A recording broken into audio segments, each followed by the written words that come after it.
ડેડિયાપાડાના આમ આદમી પાર્ટીના ધારાસભ્ય ચૈતર વસાવા આખરે 80 દિવસ પછી જેલમાંથી બહાર આવ્યા છે। હાઈકોર્ટે એમને શરતી જામીન આપ્યા છે અને વડોદરા જેલમાંથી બહાર આવ્યા તો મોટી સંખ્યામાં સમર્થકો ઊભા હતા। હવે ચૈતર વસાવાએ ભાજપ માટે શું કહ્યું એ વિશે હું તમારી સાથે વાત કરીશ। મારું નામ રાજેશ શાહ છે અને તમે જોઈ રહ્યા છો ગુજરાતના સૌથી મોટા ડિજિટલ ન્યૂઝ પ્લેટફોર્મ ખબરછે.com। ચૈતર વસાવા જેલમાં શું કામ ગયા હતા?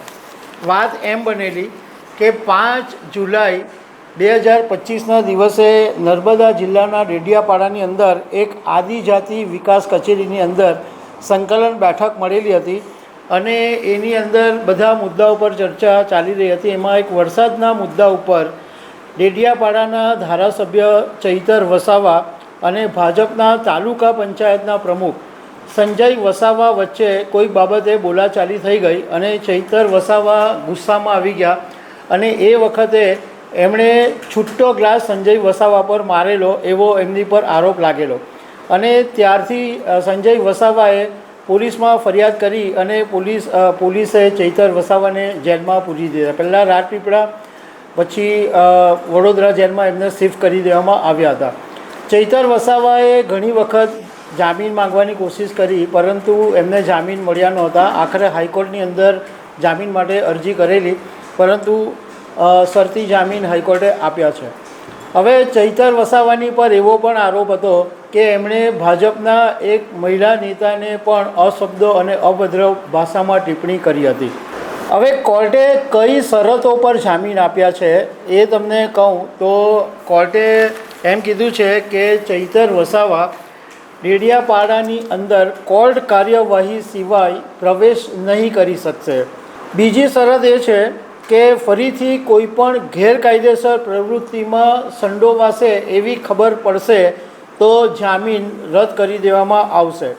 ચૈતર વસાવાએ તપાસની અંદર સહકાર આપવો પડશે અને કોર્ટની પરવાનગી વગર ચૈતર વસાવા કોઈપણ જગ્યાએ સ્થળાંતર કરી શકશે નહીં એવી શરતોની સાથે ગુજરાત હાઈકોર્ટે ચૈતર વસાવાના જામીન મંજૂર કર્યા છે। હવે જેલમાંથી બહાર આવ્યા એટલે સ્વાભાવિક જ હતું કે આમ આદમી પાર્ટીના સમર્થકો એમને ત્યાં ઘડી વધામણા કરવા માટે પહોંચી ગયા હતા અને મોટી સંખ્યામાં લોકો હતા અને ચૈતર વસાવાને ઉચકી લીધો। એટલે ચૈતર વસાવાએ શરૂઆતમાં તો એવું કીધું કે હાઈકોર્ટ દ્વારા જે જામીન આપ્યા એ આવકાર્ય છે અને આ મારો અવાજ દબાવવાની વાત છે પરંતુ અવાજ દબાવવાનો નથી અને અમે હાઈકોર્ટ સુપ્રીમ કોર્ટ સુધી લડત આપીશું। પરંતુ એ પછી ચૈતર વસાવાએ એક મોટું નિવેદન એ આપ્યું કે પોલીસના કેટલાક આઈપીએસ અધિકારીઓ અને ભાજપ નેતાઓએ મને ફસાવ્યો છું। હું મુદ્દાઓને લઈને લડું છું એ ભાજપના નેતાઓને પસંદ નથી અને એટલા માટે મને ખોટા કેસની અંદર ફસાવી દેવામાં આવ્યો છે।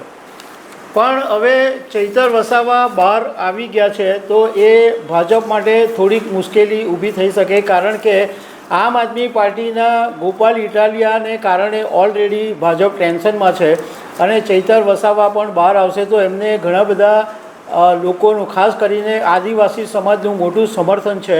તો એવા સમયની અંદર ભાજપ માટે આ બંને નેતાઓને સાચવવા મુશ્કેલ પડી શકે એમ છે। તો દર્શક મિત્રો આવી અનેક વાતો સાથે અમે તમને મળતા રહીશું। Thank you very much.